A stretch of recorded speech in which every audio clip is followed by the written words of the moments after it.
نحمده ونصلي على رسوله الكريم اما بعد فاعوذ بالله من الشيطان الرجيم بسم الله الرحمن الرحيم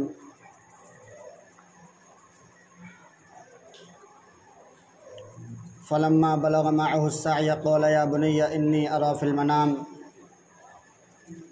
أني أذبحك فانظر ماذا ترى صدق اللہ العظیم۔ محترم بزرگوں، عزیز ساتھیوں، آج اسلامی مہینوں کے اعتبار سے 12واں مہینہ اور 12ویں مہینے کی پہلی تاریخ ہے، جسے ہم اپنی زبان میں بقر عید کا مہینہ بولتے ہیں۔ آج 1 تاریخ ہے اور اس مہینے میں جیسا اللہ تبارک و تعالیٰ نے کچھ مہینوں کی تعریف فرمائی ہے، اسی طرح اس مہینے کی بھی تعریف فرمائی ہے۔ اور اس کا مطلب یہ نہیں ہے کسی مہینے کو منحوس، کسی مہینے کو کمتر سمجھا جائے، یہ بالکل نہیں ہے۔ جیسا جمعے کے دن کی اللہ تبارک و تعالیٰ نے تعریف بیان فرمائی ہے، تو اس کا مطلب یہ نہیں ہے کہ ہم دوسرے دنوں کو برا سمجھیں گے۔ ہمیں سنیچر اتوار کو برا سمجھنے کی ضرورت نہیں ہے، نہ ہمیں حق ہے ہم سمجھ سکیں۔ گاؤں میں کوئی ایک پردھان ہو جائے تو اس کا مطلب یہ نہیں ہے جو پردھان نہیں ہے وہ برے لوگ ہیں، نہیں، سب کے لیے انسانیت کا رشتہ برابر ہے۔ اس لیے دنوں کے اعتبار سے، دن کے اعتبار سے سب کے لیے دنوں کا مرتبہ برابر ہے، اس لیے مہینوں کے اعتبار سے سب کا برابر ہے۔ لیکن اللہ تعالیٰ کسی کو فضیلت عطا فرماتے ہیں۔ جیسے انبیاء کرام آئے اور اس کے بعد میں ہمارے نبی حضرت محمد مصطفیٰ صلی اللہ علیہ وسلم آئے، تو ہمارے نبی صلی اللہ علیہ وسلم کو ہر شخص جانتا ہے، وہ نبی بھی جانتے تھے کہ ہم سے بھی افضل، ہم سے بھی اعلیٰ، ہم سے بھی اکرم، ہم سے بھی اشرف اور ہم سے ہی بڑا مرتبہ پانے والا کوئی نبی آئے گا اور اس کا نام محمد صلی اللہ علیہ وسلم ہوگا، اور اسی کی وجہ سے ہم اس دنیا میں آئے ہیں، وہ جانتے تھے۔ لیکن اس کا مطلب یہ نہیں ہے کہ ہم اپنی نبی کی وجہ سے دوسروں کو برا کہیں گے، ہرگز اجازت نہیں ہے۔ نبی کے رشتے کے اعتبار سے دونوں برابر ہیں، تو اسی طرح مہینوں کے اعتبار سے دونوں برابر ہیں، 12 کے 12 برابر ہیں۔ لیکن اللہ تعالیٰ نے کچھ خصوصیات اس مہینے میں عطا فرمائی ہیں۔ جیسے حضرت ابراہیم علیہ السلام کا ذکر اصل ہے، اور حضرت ابراہیم علیہ السلام وہ جلیل القدر انبیاء ہیں، اور انبیاء میں ان کا شمار ہے کہ اس دنیا میں کم و بیش 1,24,000 نبی آئے ہیں۔ 1,24,000 گنتی بتائی جاتی ہے، لیکن ہمیں صرف 1,24,000 کہنے کی اجازت نہیں ہے، کم و بیش یا تقریباً اس طرح کا لفظ لگانا چاہیے تاکہ پتہ چلے کہ ہو سکتا ہے اگر ایک آدھ زیادہ ہو تو وہ بھی شامل ہو جائے، اور ہو سکتا ہے کوئی 1-2 کم ہو تو وہ بھی شامل ہو جائیں۔ ہم نے تقریباً کہا ہے، مکمل گنتی، کامل گنتی اللہ کے علاوہ کوئی نہیں جانتا کتنے آئے ہیں۔ ہاں، دنیا کی تاریخ کے اعتبار سے یہ مشہور ہے کہ 1,24,000 کم و بیش انبیاء اس دنیا میں تشریف لائے تھے۔ تو ان میں حضرت ابراہیم علیہ السلام آئے، اور اللہ تبارک و تعالیٰ کے نبی حضرت محمد مصطفیٰ صلی اللہ علیہ وسلم نے ان کو لقب دیا ابو الانبیاء، انبیاؤں کے باپ۔ وجہ کہ ہمارے نبی صلی اللہ علیہ وسلم بھی ان کی اولاد میں شامل ہیں۔ حضرت ابراہیم علیہ السلام کی اولاد میں 18,000 انبیاء کرام آئے ہیں قریب۔ تو ان 18,000 انبیاء میں ہمارے نبی حضرت محمد مصطفیٰ صلی اللہ علیہ وسلم کی ذات گرامی ہے، جو سب سے افضل، سب سے اکرم، سب سے اشرف، سب سے اونچی ذات ہے، اور جس کی وجہ سے اللہ تبارک و تعالیٰ نے زمین، کائنات، آسمان، ساری چیزوں کو وجود جو ملا وہ ہمارے نبی صلی اللہ علیہ وسلم کی وجہ سے ہے۔ اور اللہ نے ہم سے اتنی محبت کی کہ مثال کے طور پہ ہمارے گنہگاروں کو لے لیا جائے کہ اگر ہم آدم علیہ السلام کی امت میں ہوتے تو اور ہم گنہگار ہوتے، ہمیں قبر میں دفنا دیا جاتا تو عذاب جب سے شروع ہوتا قبر کا اور قیامت تک چلتا۔ اللہ نے ہمیں شروع میں نہیں، اخیر میں لائی۔ فرمایا اگر یہ گنہگار بھی ہیں اور قبر کا عذاب بھی ہو تب بھی کم ہو، سب سے اخیر میں ہمیں لا کے چھوڑا۔ اور جب میدان حشر میں جائیں گے تو حساب کتاب سب سے پہلے فرمایا میرے پیارے حبیب صلی اللہ علیہ وسلم کی امت ہے، اس کو انتظار نہ کرنا پڑے، سب سے پہلے ہمارا حساب کتاب ہوگا۔ دنیا میں آئے سب سے اخیر میں، جنت میں جائیں گے سب سے پہلے۔ عمل کریں گے سب سے کم، ثواب پائیں گے سب سے زیادہ۔ یہ اللہ تبارک و تعالیٰ نے ہمارے پیارے حبیب صلی اللہ علیہ وسلم کی وجہ سے ہمیں فضیلت عطا فرمائی ہے۔ اور پھر آج ہمارا یہ حال ہے کہ اگر ہم نے کسی کے طریقے کو توڑنا ہے تو وہ پیارے حبیب صلی اللہ علیہ وسلم کی ذات گرامی ہے۔ آج ہم کہتے ہیں ہمارا نوجوان طبقہ اگر کسی سے 12-1 بجے کے قریب پوچھ لیا جائے کہاں جا رہے ہو، کہنے لگا شیپ بنوانے جا رہا ہوں۔ کیوں کہ نماز جمعہ کی تیاری کرنی ہے۔ ذرا غور کرو، دل کے کانوں سے سوچو کہ ہم جس کے دربار میں جا رہے ہیں اس کے وزیر، اس کے پیارے نبی صلی اللہ علیہ وسلم کی سنت کو توڑ کے اس کے دربار میں جائیں، کیا وہ ہمیں رحمت کی نظر سے بلانا گوارا کرے گا؟ ہرگز نہیں بلائے گا، ہرگز ہمیں رحمت کی نظر سے نہیں دیکھے گا وہ۔ اس کی وجہ یہ ہے کہ ہم نے اس کے پیروکار، اس کے سب سے بڑے شخص اور سب سے بڑے وزیر کے ہم نے نافرمانی کی ہے اور اس کے طریقے کو توڑا ہے، اور پھر ہم جمعے میں جاتے ہیں تو بتاؤ کس صورت سے ہم جاتے ہوں گے۔ مفتی محمود رحمۃ اللہ علیہ کا ایک واقعہ ہے مزاحن کہ وہ پارلیمنٹ میں رہا کرتے تھے، پاکستان کا واقعہ۔ تو ان کے جو پارلیمنٹ میں دوسرے لوگ تھے انہوں نے مذاق بنانا چاہا، مذاق اڑانا چاہا داڑھی کا، کہ ان کی داڑھی کا مذاق بنائیں گے، لیکن کوئی موقع نہیں مل رہا۔ تو انہوں نے عورتوں کو کچھ تیار کیا اور کہا کہ جب ہم لوگ آئیں تو تم جیسے کھڑی ہو ویسے کھڑی رہنا، سر سے دوپٹہ اترا ہوا تو رہنے دینا، اور جب مفتی محمود اندر گھسیں تو آپ اپنے چہرے کو ڈھک لینا۔ اور وہ اس سے مذاق اڑانا چاہتے تھے۔ تو ایسا ہی ہوا، جب کچھ وہاں کے ادھکاری وغیرہ پہنچے اس میں ودھائک وغیرہ، تو کسی نے عورت نے پردہ نہیں کیا، اور جب آخر میں مفتی محمود رحمۃ اللہ علیہ آئے تو عورتوں نے سب نے دوپٹہ نیچے کر لیا اور چہرے کو گھما لیا، یعنی پردہ کر لیا۔ تو وہاں کے اسپیکر، وہاں کے ججز نے، چیف جسٹس نے کہا کہ مفتی صاحب آپ کے آنے کی وجہ سے عورتوں نے پردہ کر لیا اور چہرہ گھما لیا، ہم آئے تھے تو ہماری وجہ سے کسی نے نہیں کہا۔ تو مفتی صاحب نے بڑا عمدہ جواب دیا، مذاق میں فرمایا کہ انہوں نے مرد دیکھا ہی پہلی بار ہے، تم کو انہوں نے عورت سمجھا تھا، پردہ کرتی کیوں؟ انہوں نے مجھے دیکھا ہے، میرے چہرے پر داڑھی ہے، انہوں نے سمجھا مرد ہے۔ اور آپ کسی بھی چیز کو دیکھ لیں، مرد ہوگا تو چہرے پر داڑھی ہوگی۔ آپ جانوروں میں جائیں، بکرے کو دیکھیں داڑھی ملے گی، بکری کے داڑھی نہیں ہوا کرتی۔ آپ جانوروں میں جائیں، شیر کو دیکھیں بال ملیں گے، شیرنی کے بال نہیں مل سکتے۔ تو اللہ تعالیٰ نے مرد کی خوبصورتی اس کے ذریعے بنائی ہے اور عورتوں کی خوبصورتی سر کے بالوں کے ذریعے بنائی ہے۔ عورت تن من دھن کی بازی لگاتی تھی اپنے سر کے بالوں کی وجہ سے، کیونکہ اللہ نے اس کی خوبصورتی بنائی ہے۔ خیر یہ موضوع دوسرا ہے۔ حضرت ابراہیم علیہ السلام وہ جلیل القدر انبیاء ہیں، اور انبیاءوں میں ان کا شمار ہے کہ اللہ کے رسول صلی اللہ علیہ وسلم کے باپوں میں، داداؤں میں ان کا شمار ہوتا ہے۔ اور حضرت ابراہیم علیہ السلام کہ زندگی پڑھنے کے بعد یہ معلوم ہوا کہ ان کے جتنے امتحانات ہیں کسی اور نبی کے نہیں ہیں، کسی اور نبی سے نہیں ہیں۔ ہمارے نبی صلی اللہ علیہ وسلم کو تکلیف جو پہنچائی گئی وہ الگ ہے، واقعی انبیاءوں میں کسی اور نبی کے اتنے امتحانات نہیں ہیں۔ یہ پیدا ہوئے چھوٹے تھے تو پیدا ہوئے کس کے گھر میں؟ وَإِذْ قَالَ إِبْرَاهِيمُ لِأَبِيهِ آزر، کہ آزر کے گھر میں اللہ تبارک و تعالیٰ نے ان کو پیدا فرمایا۔ اور آزر کون ہے؟ آزر بت شکن نہیں تھا، آزر بت بنانے والا اور بت کی پوجا کرنے والا تھا۔ بعض لوگ فلسطین کے تھے جو بت کی پوجا کیا کرتے تھے، ان کے باپ بت کو بنایا بھی کرتے تھے۔ تو بت فروش بھی تھے اور بت گر بھی تھے، بت بنانے والے۔ تو اس گھر میں اللہ تبارک و تعالیٰ نے حضرت ابراہیم علیہ السلام کو پیدا فرمایا۔ اور میں ایک جملہ بالخصوص کہا کرتا ہوں کہ ہمارے ذہنوں میں ایک بات ہے کہ ہم مسلمان کے گھر میں پیدا ہوئے مسلمان ہو گئے، ایسا نہیں ہے۔ اگر مسلمان کے گھر میں پیدا ہونے سے مسلمان ہو تو نوح علیہ السلام کا بیٹا کنعان غرق نہ ہوتا اللہ کے عذاب سے، اور اگر کسی کافر کے گھر میں پیدا ہونے سے کافر ہی ہوں تو آزر کے گھر میں پیدا ہونے سے ابراہیم علیہ السلام نبی نہ بنتے۔